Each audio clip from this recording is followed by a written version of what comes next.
Today we continue. We started yesterday the book of Shmuel Bet. We heard about the death of Shaul, of course, ending Shmuel Aleph, and then David's lament for Shaul and for Yehonatan.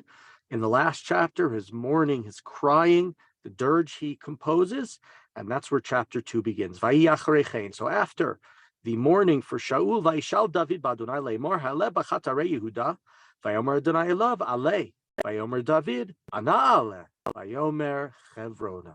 So after this, David says to God, should I go up to one of the cities of Judah, right? Saul is not there anymore. Nobody's going to kill me. So God says, go up. And David said, well, where should I go? And he says to Chevron. David in the past has given spoils to Chevron. And right here, it seems to be the first second that he can, he's leaving the Philistines. He understands that's problematic for him to be with the Plishtim. He understands that it was also a little bit of a risk for him to be with the Plishtim. So now he is leaving there. And David ascends to the hills along with his two wives. And it's always interesting to me how Abigail, now married to David, who knows how long, but she is still identified as the wife of Naval. I mean, she's the widow of Naval. So David took all his men with him. Remember, he had 400 men and then later 600 men, and they settle in the towns around Hebron. And here we have, it's almost like thrown in as an aside. It's a significant moment. David is anointed by the people of Judah as king over the tribe of Yehuda. And David was told, we learned in the end of Shmuel Aleph, that the people of Yavesh Gilad went and took the bones of Shaul and his children, and they went and they buried them, going into presumably Philistine territory and taking them because of the great kindness. That was the great moment of Shaul's life, when early on in his career as king, when he rallied Bnei Israel to attack Nachash HaAmoni, who was threatening the people of Yavesh Gilad. So David hears this, and what does David do? Vayishlach David malacham el anshe Yavesh Gilad vayomer alehem bruchim atem laAdonai asher asitem achesed hazeh adonechem im Shaul v'tikbru oto. And David sends these messengers, and he says, you are blessed that you did such a wonderful thing, such kindness with our master Saul, and you buried him. God should act kindly to you, and I will act kindly to you, and therefore be courageous and be brave, because your Lord Saul is dead. So please, you need to be strong. You need to, and what he's saying to them is right. You need to be now my soldiers and be with me. And also, the house of Judah has already anointed me as king. And David's doing two significant things here. And one is a thread we'll see in the next few chapters. David is trying to, say that he is not a new kingdom. He is a continuation of Shaul. He's the son-in-law of Shaul. He deserves to be king. He's not, this is not a rebellion. This is not a revolt. This is not a new dynasty. He's a continuation from Shaul. He was Shaul's general. He was Shaul's arms bearer. He was Shaul's musician. He was Shaul's son. He is Shaul's son-in-law. And the second thing that he's attempting to show here is he wants to do it without bloodshed. David doesn't want to have a war. David wants to become peacefully onto the throne. He didn't want to kill Shaul. Yes, he wanted to become king of Israel. He knew that his destiny, he was told, was to be king of Israel, but he didn't want it to happen through bloodshed. There's further things here that are interesting. There's a lot of similar language in these few verses, like with the book of Ruth, where we have, right, Boaz says, Baruch Hashem, and they talk about chesed and kindness, right, and allowing a line to continue, right? Naomi's line was going to die, and Boaz gets Ruth, and it's also from the tribe of Yehuda. So there's a lot more to say about that. You can think about that further, but obviously that's a staruch iyun. That's a further idea. Let us continue with our chapter. V'avner ben Ner sar tzava asher l'Shaul lakach et Ishboshet ben Shaul v'yivoreo b'machanayim. As opposed to the Judeans who anointed David as king, Shaul's uncle, Avner, who was also his general, took Shaul's seemingly surviving son. There may have been more, but this is the one we hear about. And he brought him to Machanaim by Amlichu, by Milicheu, at Gilad, Vel Ashuri, Vel Yisrael, Vel Ephraim, Vel Binyamin, Vel Yisrael Kula. And he anoints him over everybody else. All the rest of Israel, your king is not David. Only the Judeans, only the tribe of Yehuda has anointed David. For the rest of you, it is the son of Shaul. His name is Ishbosheth. We'll get back to his name. Ishbosheth means something of a man of shame, a man of embarrassment. What exactly that means, just generally, right? He's not the power in the relationship. The real power, we'll see over the next few chapters, is Avner. Avner is the one who says, "You are king." It's not Ishbosheth says, "My father's dead, my brothers are dead, I am king." Verse 10, Ben Arbim Shana Ishbosheth ben Shul Malchal, Yisrael Shtayim Shanim Malach, Ach Beit Yehuda Yu Acharei David. Ishbosheth was 40 years old when he became king. He reigned 2 years, but the house of Judah always supported David. And the length of time David reigned in Hebron was 7.5 years.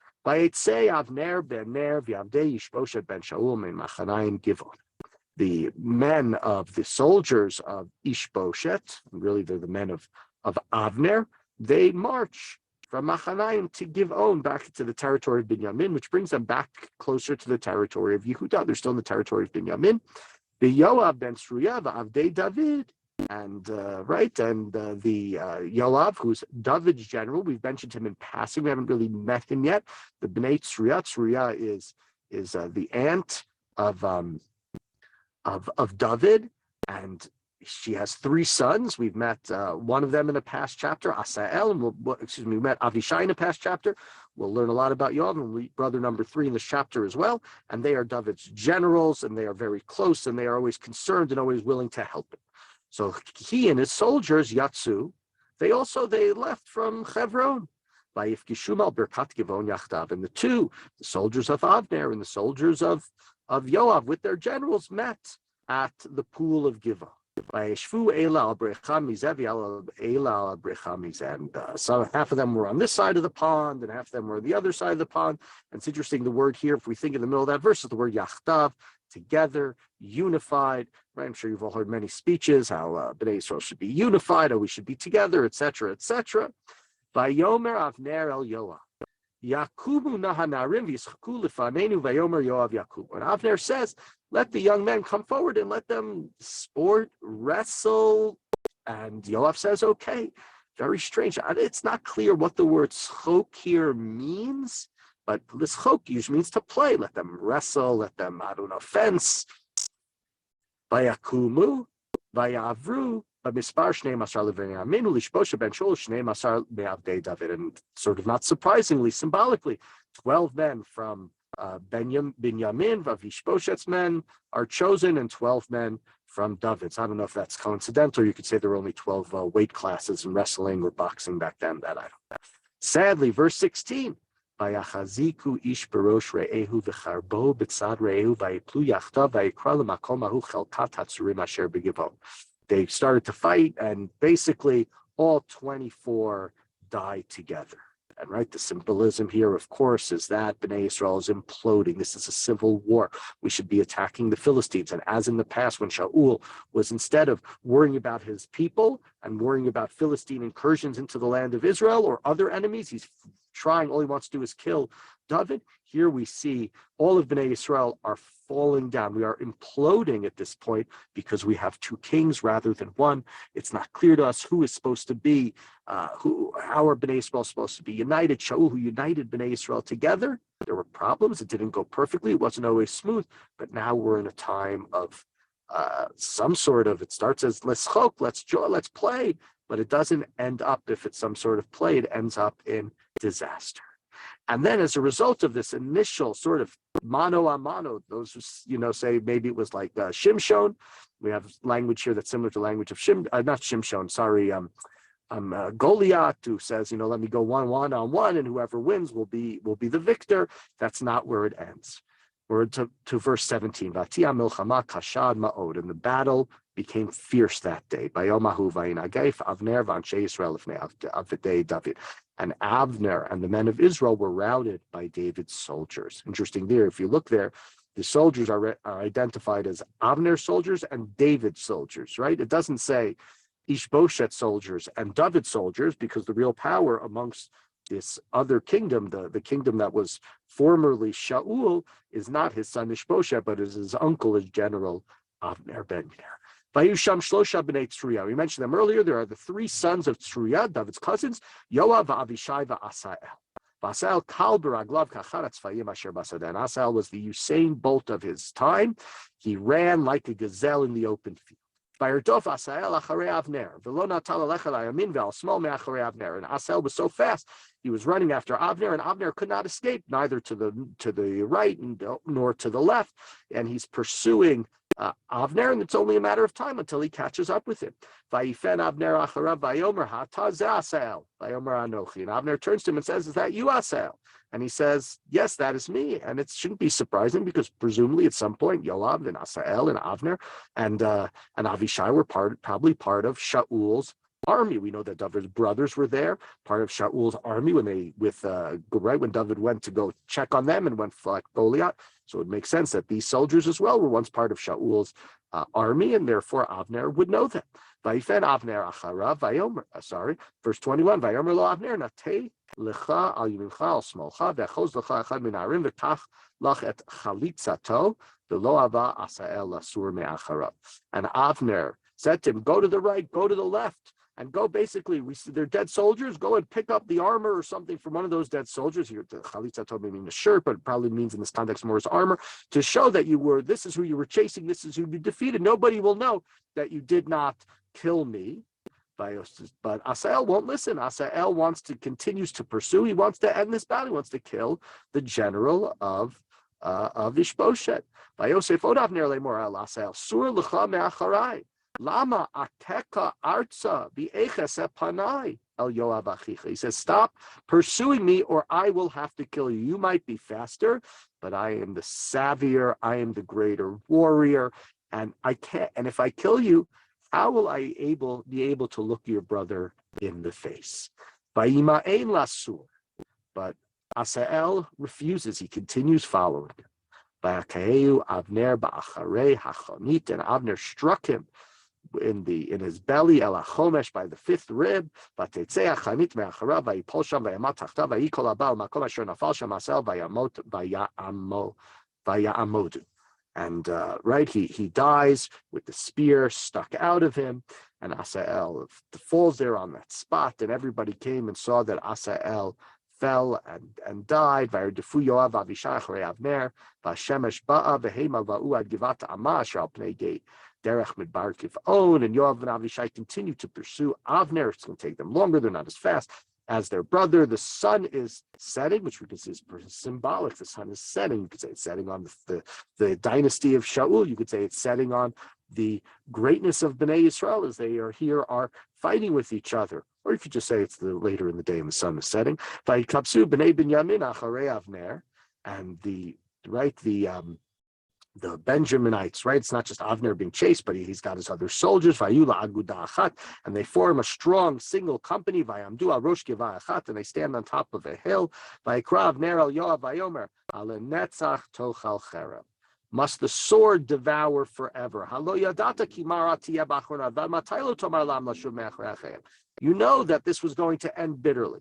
How long will you delay ordering your troops to stop, right? Pursuing Achehem, your brothers. We are your brothers. Why are you trying to kill us? I said L'schok, right? Maybe I wasn't intending for a full battle to break out. Maybe Avner was intending for that. But it's enough. We're imploding. We're killing ourselves. And Yoav said, as God lives, I swear by God, if you hadn't spoken, the troops would have continued to give pursuit even until the next morning. And the battle stopped. He blew the shofar saying, we're stopping the battle, and the fighting stops at this day. Avner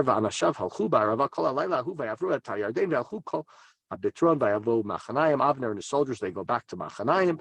And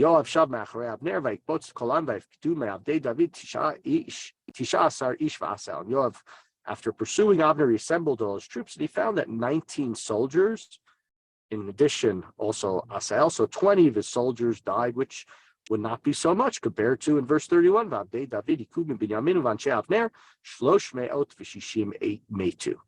360 men died. So clearly the victor in this battle was the side of David. So